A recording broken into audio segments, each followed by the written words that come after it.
everyone, my name is Renetta Gunn Stevens and I'm the CEO of Sophisticated Press, and I am so excited to come to you today and talk about 7 ways to connect with an influencer. That's right. We're going to be talking about 7 ways to partner with an influencer. And so when you're coming in, do me a favor, tag and share your business besties. Tag and share with your business besties for me. And I'm going to be doing the same.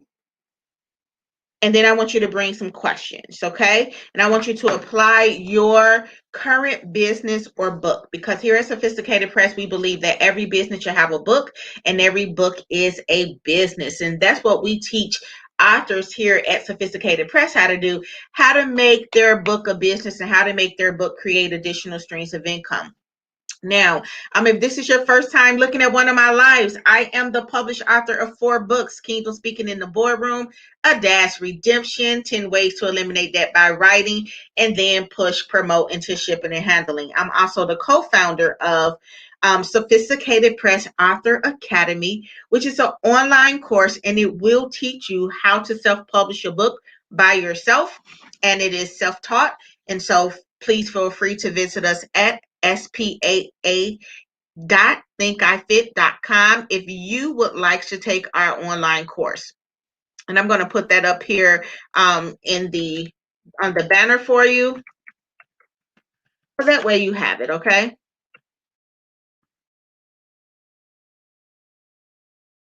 And that's spaa dot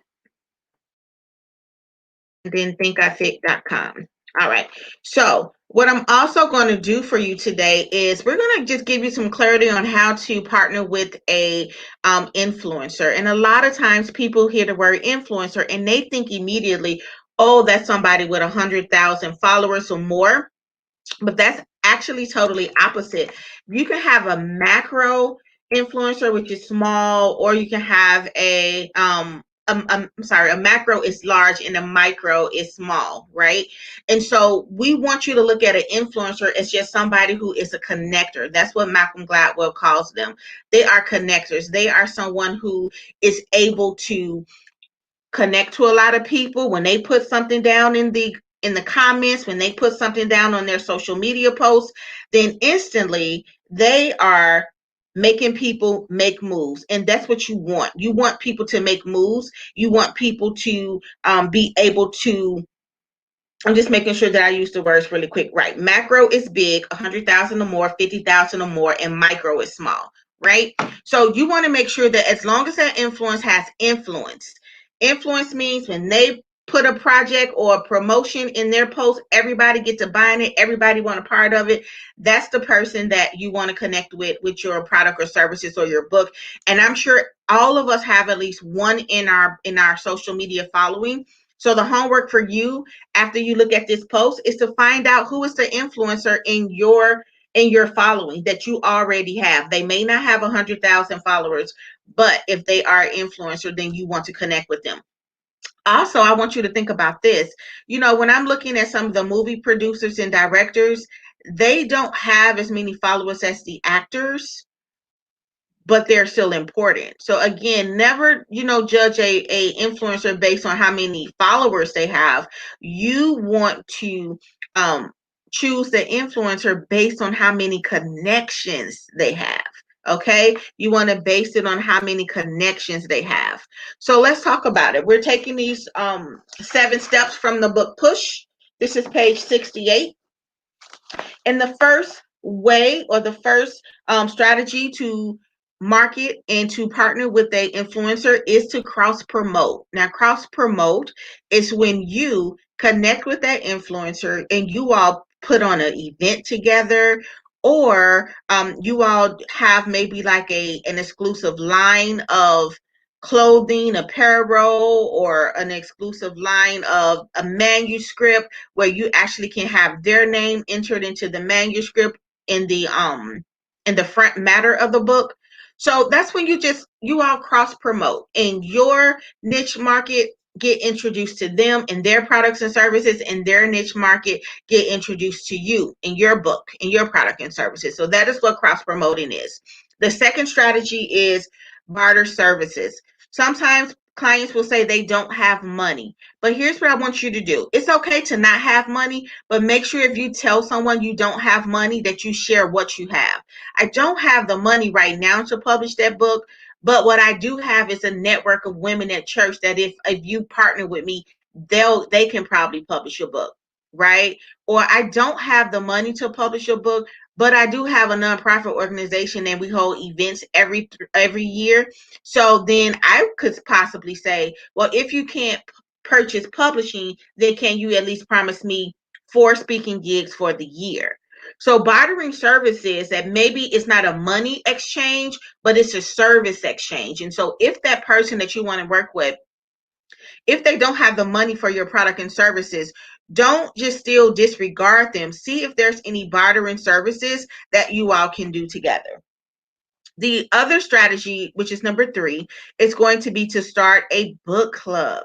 Book clubs are great environments for promoting and marketing, but it has to be done with integrity, and it has to be done where it is a asset to the club and not just where you're just saying, buy me, buy from me, buy from me, buy from me. You don't want to come into a book club or start a book club just for selfish gains. But a book club is a great way that authors can connect, and then every month each author select their book and everybody buys their book, and then everybody gets to have sales and get to have engagement and get to have all of these new readers in niche markets that are intertwined. So book clubs are very successful if you do it properly and if you have the right type of readers that are attending the book clubs. The 4th strategy is do a live together. People love when you have interviews. They love when you have somebody exciting, somebody new, somebody fresh that's in the marketplace killing it.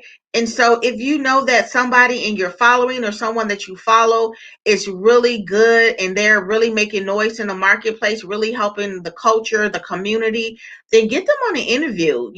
Share their success on your platform, and that is a great way for them to advertise to their following that they're going to be on your platform doing this interview.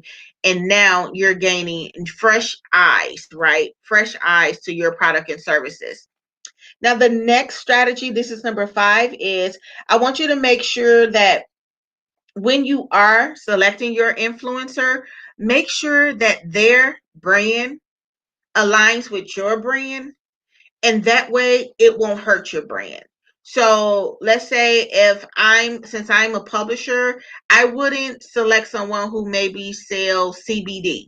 Not that I'm against CBD or anything like that, but I wouldn't really select them unless it was something strategic where it makes sense.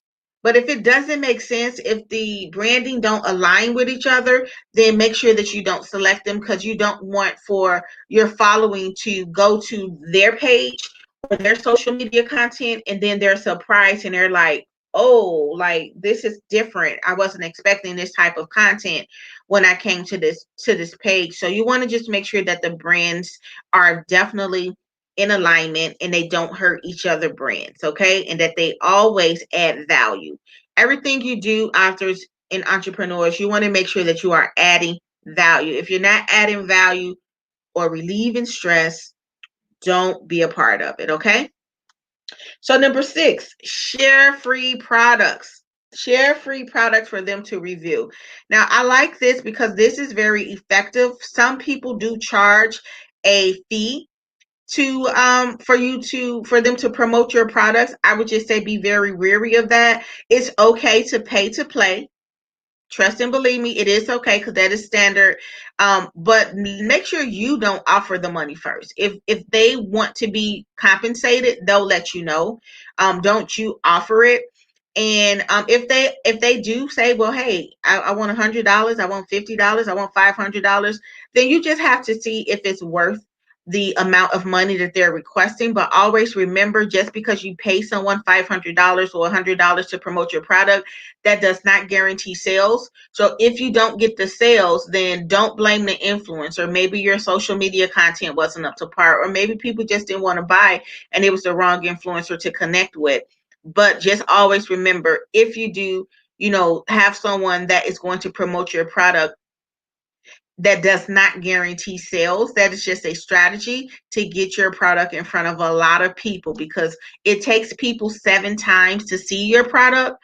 So just sometimes it's a hit or miss. If you connect with an influencer and they only promote your product one time, you know, it may jump, it may not jump.